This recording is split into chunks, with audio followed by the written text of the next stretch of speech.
Bonjour, heureuse de vous revoir cette semaine. On parle de plan.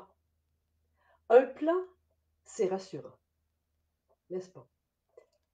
Un plan, c'est rassurant, mais surtout quand on fait le bon plan. Bonjour, je suis Lucie Marois et pour la 7e semaine consécutive, et j'y prends sérieusement goût, je vous retrouve ce matin et dans un sujet qui vient nous ramener encore sur une piste de réflexion sur comment rester allumé cette année. Et notre thématique, ça continue d'être celle-là pour encore quelques semaines et probablement une bonne dizaine, douzaine de semaines encore. Alors, on devrait rester allumé pas mal toute l'année avec tout ça. Et ce matin, je vous amène sur un sujet, alors qu'on a parlé de passion la semaine dernière, je vous amène dans un sujet qui peut avoir l'air un peu plus rationnel, pragmatique, mais pourtant hyper important. Un plan, c'est rassurant, mais un plan, qu'est-ce que c'est un plan? Et là, je vais vous apparaître probablement élémentaire, mon cher Watson, comme dirait l'autre, n'est-ce pas? Mais c'est peut-être un peu songé. Donc, ce que je vous propose aujourd'hui, je vous propose, de rester jusqu'à la fin. Il y a des choses qui sont utiles à se rappeler et probablement des éléments contestables. À vous de les ajuster. Généralement, un plan, on va faire ça simple, c'est un trajet, c'est un parcours à suivre pour se rendre quelque part. Voilà, c'est tout dit. Et pourtant, on a beau avoir un plan bien monté, un trajet bien dessiné, et on se retrouve à faire des tours et des détours et de se rendre compte que c'est compliqué, on ne se met pas nécessairement en action, et puis finalement, on n'arrive pas à destination. Est-ce que ça vous est arrivé, ça? Moi, des dizaines de fois, sinon plus. Alors, je vous livre une première grande vérité de ce que c'est qu'un vrai plan d'action. Ça peut vous aider, ça m'a aidé beaucoup. Et je lis. La partie la plus importante d'un plan, ce n'est pas de lister ce qu'il y a à faire, c'est de lister ce qui manque pour le faire. Wow! OK. Pour moi, ça, c'est une révélation. Et à chaque fois que je bloque quelque part, c'est qu'est-ce qui me manque actuellement? On passe par-dessus cette petite question quand on établit des plans, et vous êtes tous habitués, toutes et tous. Vous en avez fait des plans, petits, moyens ou des grands plans d'envergure. Vous savez certainement de quoi je parle. Et au plan personnel, on l'oublie. On passe par-dessus une petite étape et on tombe dans le piège. On tombe dans un piège, un panneau qui nous attend si on ne se pose pas cette question-là. Parce qu'il y a un petit changement mineur dans nos vies, un petit projet. Avez-vous expérimenté que parfois c'est plus laborieux à exécuter que de manœuvrer un TGV, un train grande vitesse? Là, prenons un TGV.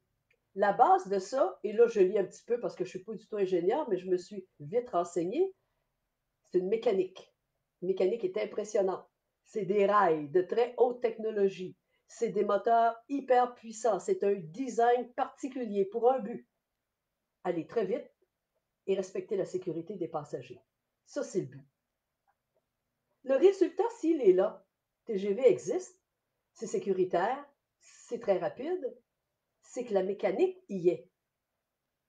Et ça veut dire qu'il y a quelqu'un quelque part qui a rassemblé les conditions gagnantes pour que ça se réalise, pour que la création puisse se faire, la conception puisse se faire, la production puisse se faire, les opérations et la mise en marché. Il y a quelqu'un et une équipe sans doute qui ont réuni les conditions gagnantes pour que ça puisse se faire. Vous, votre projet, vous, votre ambition, vous, le changement que vous opérez actuellement. Quelles sont vos conditions gagnantes? Quels sont vos moteurs de propulsion? C'est pas compliqué? Et on l'oublie parfois parce qu'on est pressé d'avancer, pressé d'arriver. Les trois moteurs sont dans les trois mêmes catégories. Ça prend du temps, ça prend de l'argent ou des ressources, ça prend du monde. Ça prend une ou 10 ou 100 personnes. Ce sont là les trois moteurs de propulsion de n'importe quel projet, n'importe quelle ambition, n'importe quel changement personnel, professionnel. On oublie de regarder qu'est-ce qu'il faut préparer dans notre sac de bagages avant de partir en voyage. Comment est-ce que j'aborde un plan? C'est d'une simplicité, vous la connaissez, vous l'avez faite, vous êtes des gestionnaires de projet, vous avez géré votre vie jusqu'à aujourd'hui. Je ne vous apprends rien, mais je vous amène à vous rappeler de certaines choses. Comment j'aborde un plan? En colonne. Première colonne, pourquoi ce plan-là? Le pourquoi, on en a parlé du pourquoi. Rappelez, qu'est-ce qui m'allume? Qu'est-ce qui m'allume dans ce projet? Pourquoi ça me fait vibrer? Deuxième colonne, quel but je vise avec ça? Quel but est-ce que je veux créer dans ma vie? Troisième colonne, est-ce qu'on fait des objectifs? Quels sont les points d'étape que je dois traverser? Probablement que ça vous embarrasse, ça vous embête jusqu'à maintenant, mais écoutez bien la suite. Quels sont les objectifs que j'ai à atteindre, les points d'étape pour atteindre mon but? Et là, on passe tout de suite à la quatrième colonne, c'est quoi? Vous savez? Quel est le plan d'action pour chacun des objectifs? Et là, on part. Et là, ça bloque. Et là, ça attend. Et là, oui, mais je peux pas parce que, mais on peut pas parce que, mais il va falloir attendre que. Et là, il y a de la confusion qui commence à s'installer. On commence à remettre en question quelque chose. Ou le plan, ou l'objectif, ou le pourquoi, ça nous arrange de naviguer dans les remises en question. J'exagère, mais à peine. Et de là, la confusion, ça retarde et éventuellement, si on travaille en équipe, il peut y avoir des désaccords qui s'installent juste parce qu'on a oublié la colonne 3A. La 3, c'est les objectifs. La 4, c'est le plan d'action. La 3A, c'est quoi nos excuses? C'est quoi mes pièges? Qu'est-ce qui va m'empêcher à aller de l'avant? Et c'est celle qui nous demande beaucoup de vérité et ça saute aux yeux. C'est même pas laborieux. Ça peut être plate en bon québécois, parce que je sais que maintenant, on a de plus en plus d'Européens qui nous écoutent, de se l'avouer qu'on manque d'argent, qu'on manque de temps ou qu'on manque de gens. Mais les excuses, c'est les faux prétextes qui nous amènent à vite rabaisser, niveler par le bas ce qui est possible. Alors, on s'entend dire, ben, j'ai pas le temps, j'ai trop de dossiers, ben là, on peut pas aller là parce qu'on n'a pas le budget, j'ai pas l'équipement qu'il faut, puis là, ben, ça prendrait plus de gens pour, et là, on tourne toujours autour des trois mêmes couplets de la même chanson, c'est je ne peux pas, parce que. Alors, que pouvez-vous mettre en place pour simplement démarrer, pour cesser de procrastiner et de vous mettre en mode démarrage? On est tellement, et je vais parler pour moi aussi, je suis tellement rapidement en mode accomplissement. Il y a eu des moments où j'avais envie d'arriver avant de démarrer, avant de partir. Est-ce que ça vous est déjà arrivé? Mais se mettre en mode démarrage, se donner les conditions gagnantes, comme le TGV, ça donne des ailes absolument. Alors, que manque-t-il pour que vous cessiez d'argumenter avec vous-même? Que manque-t-il pour que je cesse d'argumenter avec mes pièges, avec mes excuses? Deuxième grande vérité, dans la presque totalité des cas, la réponse à qu'est-ce qui manque pour vraiment aller de l'avant est comprise dans trois catégories. Je viens de vous le dire, ça gagne à être répété. Manque de temps, manque de moyens matériels, moyens physiques, moyens financiers, manque de gens, je manque de ressources pour s'occuper avec moi du projet, pardon, ou d'exécuter certaines tâches. Alors, la priorité, le premier plan d'action précurseur du véritable plan d'exécution, vous suivez? C'est la cinquième colonne, les solutions. Et c'est là que c'est le fun, c'est là que c'est agréable et non laborieux parce qu'on entre en brainstorming. On entre en tempête d'idées, on entre en créativité. Alors, on part de la colonne 3A, je peux pas parce que, à la colonne 5, on passe tout droit, comment faire pour que. C'est assez élémentaire, peut-être réducteur ce que je vous présente là, mais dans cette période de pandémie où les pendules sont à réajuster dans beaucoup de domaines, j'ai trouvé que ça gagne de faire ça simple un petit peu pour isoler les paramètres qui vont vous amener à rester allumé. Donc, mon véritable point de départ pour un plan d'action, c'est de m'équiper des conditions gagnantes. Et de là, je me pose des questions créatives. Comment dégager du temps? Le temps, ça ne s'invente pas. Je ne peux pas inventer des secondes. Comment dégager du temps? Dans mon cas, c'est en faisant l'inventaire de là où je perds mon temps. C'est drôle que je récupère des secondes à ce moment-là. Mais il y a d'autres façons aussi. Tempête d'idées, recherche de solutions. Parler de résolution de problèmes, c'est tellement plus stimulant que de respirer emprisonné dans un problème. D'accord? Comment dégager du temps? Les solutions sont nombreuses. Comment dégager des liquidités, de l'espace, du matériel?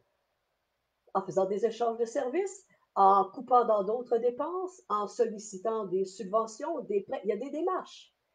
Passons création de solutions. Comment dégager des liquidités et finalement, comment recruter, comment déléguer, comment m'entourer de gens qui vont participer à mon projet de façon amicale, bénévole, rémunérée, quoi que ce soit. Tempête d'idées. Parlons-en. D'accord? On a toujours des cercles d'influence autour de nous qui sont disposés à tout moment d'échanger avec nous pour trouver quoi? Passer des pièges aux solutions. Alors, qu'est-ce que l'on doit préparer en amont d'un plan d'action pour un projet, pour un changement qu'on veut exécuter? C'est la préparation de la mécanique, de se donner les conditions de la gagnante. Quiconque a planifié le TGV est allé chercher le financement nécessaire, a trouvé les gens nécessaires et ont dégagé le temps et s'y sont consacrés. Même chose ici pour vous. Les exemples sont nombreux. Vous le savez, je vous le dis maintenant, je me livre tellement que je m'engage à écrire ce livre. Je suis dans le processus d'écriture. Ça prend du temps à écrire, vous le savez certainement. J'ai dû dégager du temps pour ça. J'ai donc trouvé des gens, et Dieu merci, des personnes extrêmement agréables avec lesquelles travailler, qui s'occupent de certaines autres tâches pour que je puisse m'y consacrer. Donc, j'ai récupéré du temps, j'ai récupéré de l'aide et je me suis donné les moyens d'avoir des ressources financières pour prendre le temps d'écrire. Résultat, le projet d'écriture que je procrastine depuis 20 ans, écroulé sous la lourdeur de devoir faire des sacrifices pour m'adonner à l'écriture, devient un projet tripatif, comme disait ici un personnage qu'on appelle Jacques Laguerre, qui nous a quittés, devient enthousiasmant, devient passionnant parce que j'ai créé le contexte nécessaire pour réaliser ce projet-là que j'ai à cœur. Donc, le premier plan d'action, c'est la recherche des solutions. Et une fois que vous avez trouvé des solutions, au miracle, il y a plein de choses qui vont vous être possibles. Ça peut être de la formation, ça peut être de la mise à niveau d'équipement, ça peut être un niveau local, ça peut être un travail d'équipe, quoi que ce soit. Tempête d'idées, précurseur de la mise en action d'un plan pour atteindre un but. Et ensuite, ben, on avance avec aisance. On avance avec beaucoup d'aisance. On dit qu'actuellement, cette pandémie est la période idéale pour repenser l'essentiel d'une société. Votre vie, ma petite vie, ma vie tout court, c'est une micro-société, c'est une société. Est-ce que je pourrais la repenser dans mes façons de faire juste avec la suggestion d'aujourd'hui? Pensez toujours à me donner, à nourrir les 3 moteurs dont j'ai besoin pour accomplir ce qui est essentiel, ce qui est nécessaire. On a parlé d'idées dans les Reste allumé, ça commence par avoir des idées dans les vidéos antérieures. On a parlé comment faire passer le test de clarification d'une idée ou d'un projet que vous avez. Est-ce que c'est vraiment ce à quoi vous tenez? À quoi êtes-vous prêt pour cette idée-là? Effectivement. On a regardé votre pourquoi. Qu'est-ce qui vous allume là-dedans? Et est-ce que vos passions et vos talents sont sollicités entièrement dans ce projet, dans cette idée que vous avez, parce que ça va vous aider à ce qu'on est en train de parler maintenant, comment? Comment la mettre en action? C'est beau un plan, ça le prend, mais est-ce qu'on a pensé aux 3 moteurs qui sont nécessaires pour nourrir le TGV? Je vous laisse avec une petite citation, une romancière anglaise qui s'appelle Mary Webb.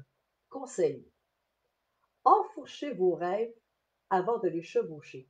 Pas mal ça. Enfourchez vos rêves avant de les chevaucher. Et en fouillant, qu'est-ce qu'elle veut dire? Planifier, planifier, planifier et préparer déjà vos solutions. J'ai une micro-formation sur le sujet, une demi-journée, quand je travaille avec vous, gestionnaire, entrepreneur, projet personnel, où on détaille plusieurs colonnes avec beaucoup de précision et vous faites le travail. Mais déjà aujourd'hui, ce qui est essentiel à capter et qui va vous aider, c'est retenons qu'un plan d'action commence par être créatif pour faire la liste des solutions à trouver pour ce qui nous empêche de démarrer avec une profonde motivation. Quelle est la paye de cet exercice-là? Ça peut prendre un peu plus de temps avant de mettre la machine en marche, mais la paye, c'est d'arriver au but. C'est d'avoir cette fierté, c'est d'avoir cette expérience de créativité seul ou en groupe, et ça s'appelle la satisfaction. La semaine prochaine, on va plus loin. Je vous invite à être des nôtres et à partager cette vidéo parce que la semaine prochaine, on parle de oser. Oser quoi? En plus de faire un plan. J'ai Lucie Marois. J'ai un plein plaisir à être avec vous une fois par semaine à 8 heures. Je vous souhaite une excellente semaine. Pensez solution, pensez créativité. À bientôt. Bonne journée.